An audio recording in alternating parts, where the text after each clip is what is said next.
I've decided to completely get rid of crypto in my portfolio. What else do you have to do? You gotta just start investing. Welcome to the $1 Million Challenge. Hello everyone, my name is Kaseem. Welcome to the $1 Million Challenge. So in today's video, we are going to look more into my M1 portfolio, because what I've been doing recently is to clean up my investments. I've become a better investor and I've been learning a lot more about investing. I've decided to completely get rid of crypto in my portfolio. One of the reasons why I decided to get rid of it is because now I have my own things that I'm doing. I don't want to spend so much time in picking out new things to invest in the stock market. So now I'm just going to be a little bit more risk averse, and we are going to focus strictly on good company. I'm going to get rid of anything that is remotely speculative in my portfolio.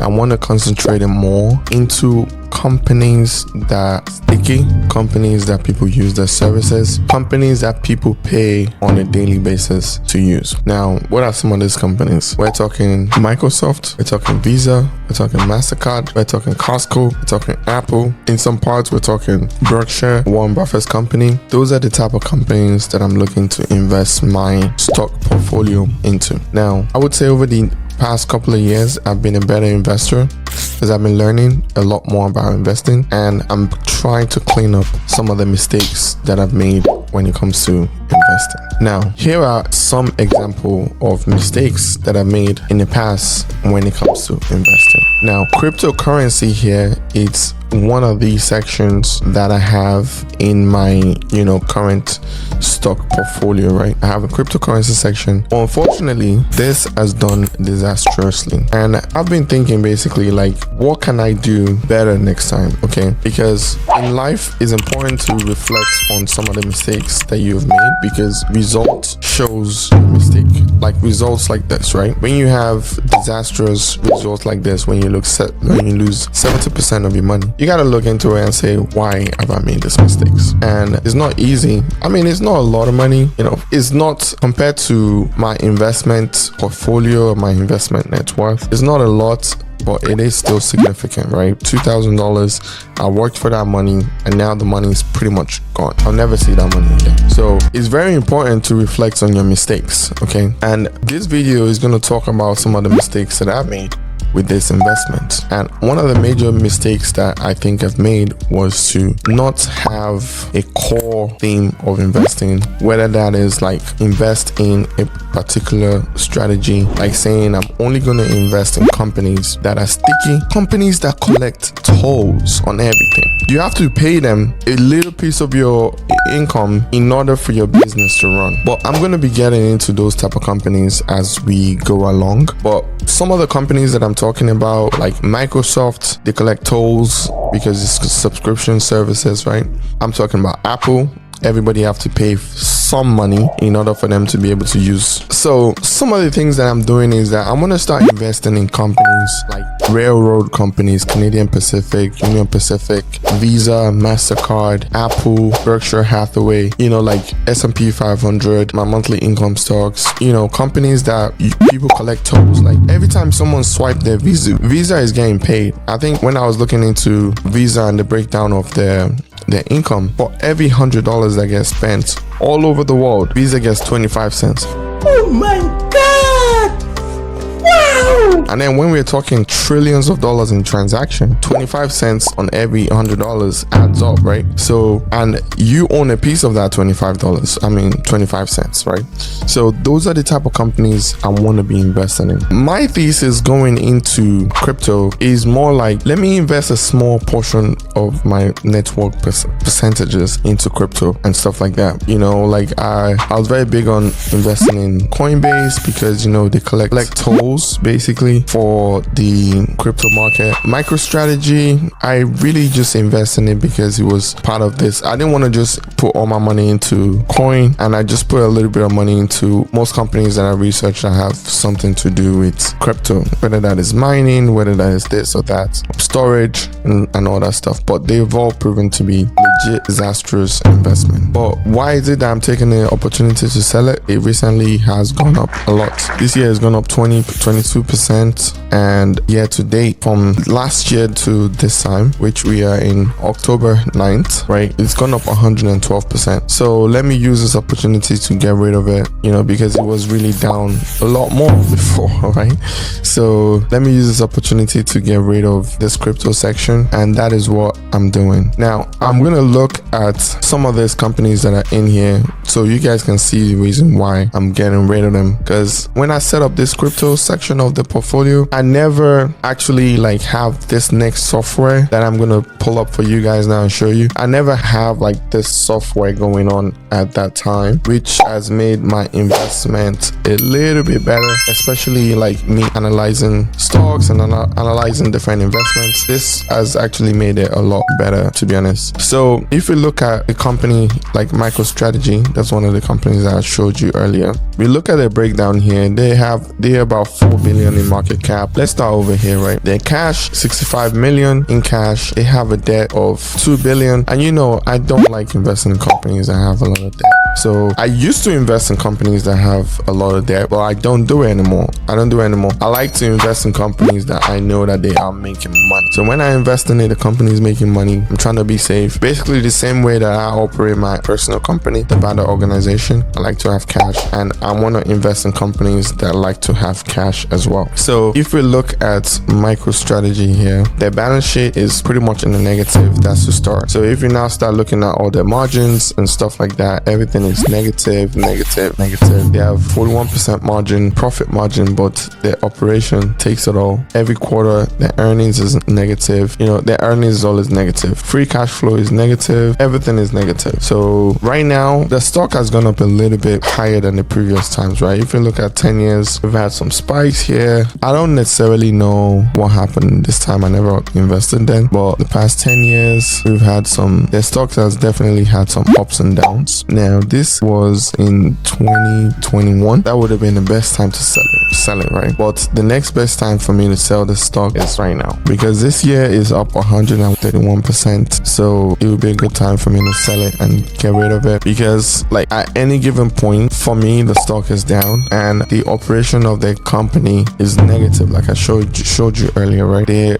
net cash is negative, so they operate in the business on a negative annually. If you look at the net revenue, they make about $400 million, almost 500 million, actually close to $500 million roughly every quarter, but they don't get to keep that, right? If we come to their cash flow, it's just negative. I never had the software before when I signed up for the crypto section. If I had the software, I definitely would not have signed up for it. If you look at all the necessary free cash flow metrics to look at, everything is negative. I'm not about that when it comes to my investment anymore. I want to invest in companies that this is the opposite way. It's positive. So that is that with MicroStrategy. And look, before we go, we have a massive debt here. They took on a lot of debt to operate. And if I just project this forward, this is not looking good. So I think it's one of those things where currently the company is worth 4 billion. If I probably have some, I should get some puts on this, maybe 5 years out, that this company is going to be at 1 billion or something, because they have a lot of debt, man. And listen, there's an old proverb that says, when you are indebted to bankers, you're a slave to the person that owns the debt. So as much as possible, that's the thing that I'm applying in my personal life, and that's what I'm applying in my business life. I'm trying to reduce debt, especially starting with personal, right? Business, you can use debt in business, but not to this extent. These people are barely making money. They're barely making any money here, and they are using a ton of money in debt. 2 billion. Can you imagine if you have $2 billion in debt? Can you imagine what that would be like for you? 2 billion in debt? That is a lot of debt to have. So I'm not really rolling with that anymore. to be honest. I'm not. So yeah, like I really do not want to invest in companies that have indebted and they have a lot of debt and they barely make any money whatsoever. Because this company that we're looking at here, right, they barely make any money whatsoever. This is why I'm talking about, like negative $2 billion. And if we look at interest rate has been going up in the past 3 years, so that means they are collecting this interest at a very high price. They never had to, which around this time was a good time to borrow money because interest rate was very low. But now in the past 3 years they are borrowing money, so that's going to affect their net income. So this is one of the reasons why they haven't been making money. Their shares outstanding has been going down, so that's a good thing. What else do I usually look at? Expenses. Let me see what they've been spending their money on. Capex, capital expenditure. I have to dig closer to see exactly what that is, but I'm not interested in digging any closer. Just want to look at an overview of their operation. Well, they've gotten rid of a lot of employees, so that's a good thing. So yeah, if we just take a look at this in general, there's nothing here, so there's no point keeping the stock. It's time to let it go. So all in all, when I take a look at this portfolio right here, when I look at this, it was the wrong move for me to do it. And the one thing that I've learned from this is that I am not going to invest in things that does not have some sort of toll attached to it or some sort of stickiness, right? If you look at Apple, like if you have an iPhone, you're most likely to have an iPad, you're most likely to have AirPods. And guess what they're doing with all these things, right? All of those things have storage. Like you have to pay for storage for all of those things, right? At the same time, right, they collect money on all of those things. They collect tolls on everything, because if you have more products, you're going to generate more data, and that data needs to be stored somewhere. It's going to be stored in the cloud, and you're most likely going to pay that $2, that $3, that $6 a month that they collect from billions of people all over the world. And people just love using iPhones. So investing in Apple, investing in Microsoft, investing in Google, these are companies that have sticky product. They're going to be here for a long time. So I'm going to get rid of this right here. I'm getting rid of all of this, and I'm going to take that money and invest it into all the other side of my portfolio where I see that there's a better opportunity to invest there. So this video is not much of a detailed video, just wanted to explain some few concepts of you can be wrong when it comes to making mistakes in the stock market, in life, and it's okay for you to own up to your mistake. Like if you make a mistake, you should own up to it. With this investment, I think I made a mistake by going into it because I did not look at fundamentally good for the economy. Do they create anything of value? I never looked at any of those things, and it's very important to look at those things when you invest. You invest in something that people don't think is valuable, over time the price will go down, because ultimately that is what's happening here. People don't necessarily think crypto is valuable, so the price of crypto. We take a look at Bitcoin in general. Like if you look at a 5-year period, anytime you look at crypto or any of these investments for a long period of time, yeah, it probably would go up, but at the same time it's not really creating anything of value. And over time, if you don't create anything of value, the value of whatever that is will go down over time. So max period, yeah, people that put money in it when it was like $3, when it was like here, they are sitting on a gold mine right now, but I never did. I actually invested around this time period here, so I've lost 50%. Yeah, because this is April 16th.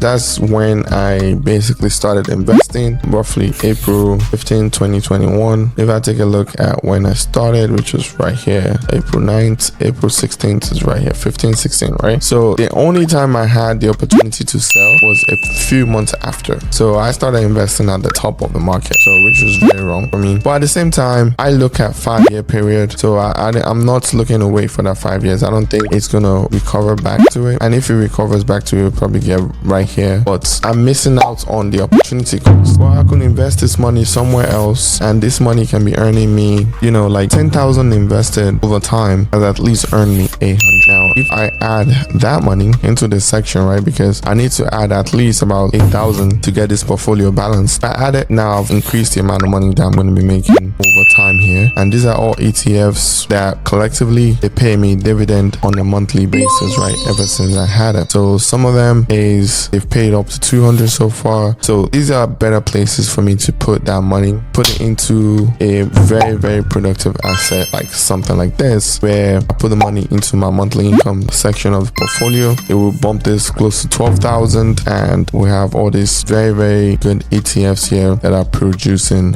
money. Anyways, with that being said, I hope you've learned something today. One of the key points that I can bring out of this video is that please, if you're going to be doing research, please do your own research. Don't just follow anybody that you meet on the internet, because they're not professionals. They can lose money. They're not susceptible to losing money. Even professionals too can lose money, right? Everybody can lose money because some things work in your favor, and you don't control the companies, you don't control it, anything like that. So, you know, there's no point to be stressed out over losses. Just cut your losses and keep it pushing, right? That's the best thing to do in life. And like with what I'm doing with my portfolio, I share with you what I'm doing, the good, the bad, and the ugly. This part of the ugly, and I decided to share it with you. I hope you find that valuable, and if you do, please stick around, subscribe. Until next time, see you later. Love you all.